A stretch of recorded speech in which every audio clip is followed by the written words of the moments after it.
కేసీఆర్ సభ పెడుతున్నాడు అనగానే అధిష్టానం మొత్తం ఉలిక్కిపడింది. మొదలుగా కాంగ్రెస్ పార్టీ క్యాబినెట్ కూడా ఉలిక్కిపడింది. ఏం చేయాలో అర్థం కాక వీళ్ళంతా సతమతం అవుతూ ఉన్నారు. అందుకనే జగిత్యాల నుంచి అక్కడక్కడ కాంగ్రెస్ నాయకుల్ని ఏరుకొని సంజయ్ కుమార్ అక్కడ ప్రజెంట్గా ఆయన కాంగ్రెస్లో ఉన్నాడో బీఆర్ఎస్లో ఉన్నాడో ఆయనకే తెలవాలి. ఆ ఎమ్మెల్యే ఎక్కడుండి కొందరి కాంగ్రెస్ కార్యకర్తలు తీసుకొచ్చి రేవంత్ రెడ్డి నివాసం దగ్గర ఓ చిన్నపాటి మీటింగ్ పెట్టారు. ఎవరు మన రాష్ట్రంలో ఉన్న పనికొచ్చే అందరు మంత్రులు ఉన్నారు కదా, వ్యవసాయ శాఖ మంత్రి, ఇంకేదో మంత్రి, అందరు మంత్రులు ఉన్నారు కదా, ఆ అందరు మంత్రులు కలిసి మాట్లాడుకున్నారట.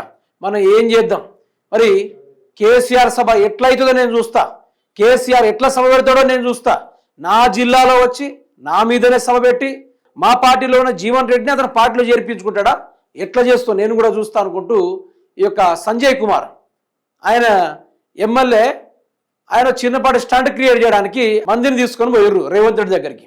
పోతే రేవంత్ రెడ్డి ఏమన్నారట, మొత్తం చూస్తా, ఏమైతే చూస్తా, నేను వెనకే ఉంటా, ముందు మీరు కొట్టుకొని చావుర్రి, నేను వెనకే ఉండి చూసుకుంటా అనుకుంటా ఈయన మాట్లాడుతూ ఉన్నాడట.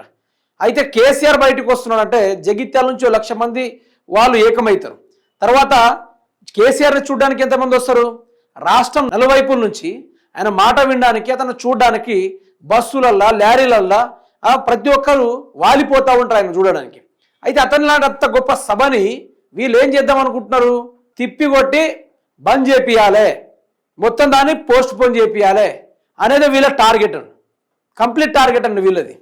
అయితే మీరు ఇక్కడ చూసుకోవచ్చు, ఇక వీళ్ళ ఈ మీటింగ్లో ఎవరెవరు కూర్చున్నారు, ఇక మంత్రులు అడ్లూరి లక్ష్మణ్ బాబు, మన ముఖ్యమంత్రి రేవంత్ రెడ్డి గారు, తర్వాత వ్యవసాయ శాఖని ప్రపంచ చరిత్రలోనే నిలవదీసిన తుమ్మల నాగేశ్వరరావు గారు, ఆ తర్వాత ఈ యొక్క జగిత్యాల ఎమ్మెల్యే అయిన సంజయ్ కుమార్ గారు, వీళ్ళందరూ కలిసి ఏం చేద్దాం, ఇప్పుడు ఎట్లా ప్లాన్ వేద్దాం, ఇక కేసీఆర్ బయలుదేరితే ఇక రాష్ట్రం అంతా అల్లకల్లోలం అవుతుంది, జగిత్యాలలో నా భవిష్యత్తు లేకుండా పోతుంది, రాబోయే రోజుల్లో నా కుర్చీ లేకుండా పోతుంది, ఇంకోసారి మాట్లాడితే వ్యవసాయం శాఖ కూడా కొడతారని వీళ్ళ భయంతో వీళ్ళందరూ ఏకమయ్యి ఓ చిన్నపాటి డిస్కషన్ పెట్టుకున్నారు.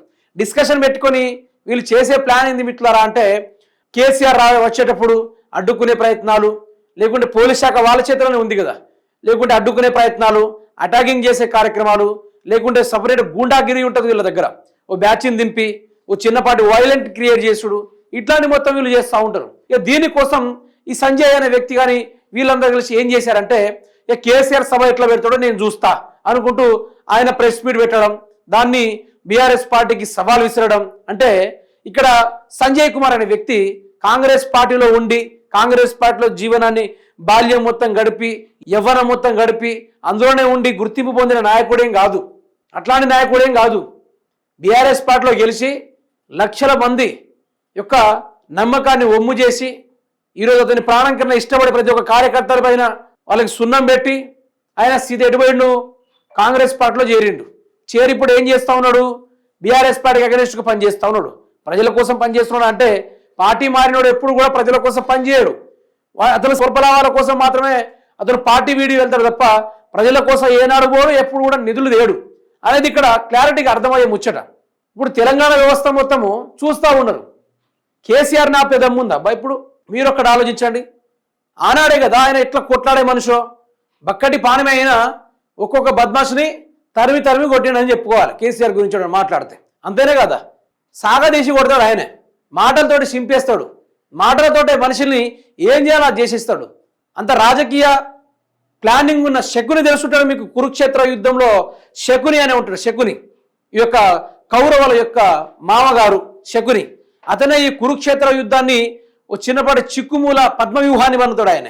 ఆ తీరుగానే అట్లాంటి ఏముంటుందని చిక్కుల్ని రాజకీయ తినాలి అనుకోవచ్చు. ఇక అట్లాంటి ప్లాన్స్ వన్నే గొప్ప నాయకుడు కేసీఆర్. అతను ఒకటి అనుకుంటే ఆ దారిలో ఎవరు అడ్డొచ్చినా కూడా వెళ్ళిపోతూ ఉంటాడు, దేన్ని కూడా జంకుతూ బొంకుతూ భయపడే మనిషి అయితే కాదు, సీదా కొట్టుకుంటూ వెళ్ళిపోయే మనిషి అది.